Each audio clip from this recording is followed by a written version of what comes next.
আমরা আমাদের দলের পক্ষ থেকে আমরা পরিষ্কারভাবেই বলেছি যে সংস্কার নিয়ে আগামীকালকে আরেকটি মিটিং রয়েছে 11টা এখানে।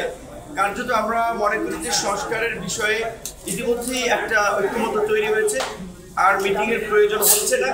এখন বাস্তবায়ন করার আসলে পালা।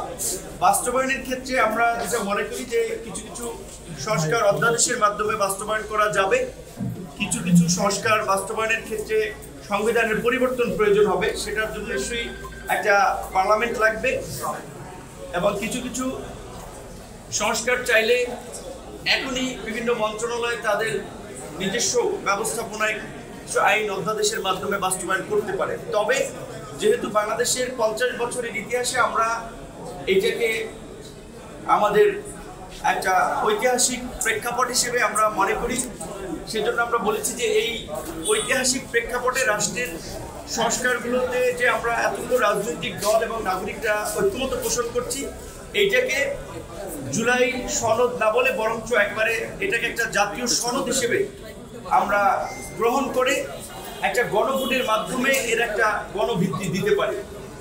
দ্বিতীয়ত, আপনারা জানেন যে গত কয়েকদিন আগেও থাইল্যান্ডে বেশ কয়েকজন আহত শিক্ষার্থীকে চিকিৎসার জন্য পাঠানো হয়েছে।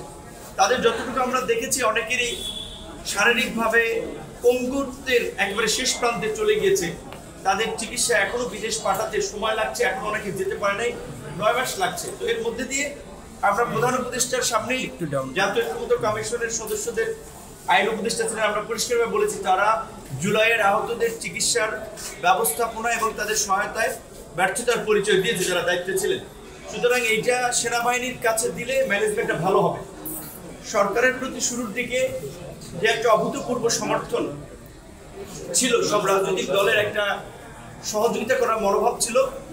সরকারের বেশ কিছু উপদেষ্টার বেশ কিছু কর্মকাণ্ড, রাজনৈতিক মন্তব্য সরকারের সাথে রাজনৈতিক দলগুলো একটা দূরত্ব তৈরি করেছে, একটা সন্দেহ সংশয়ের সৃষ্টি করেছে। আমরা সেই সমস্ত উপদেষ্টাদেরকে অপসারণ করে উপদেষ্টা পরিষদ পুনর্গঠনের আমরা দাবি জানিয়েছি।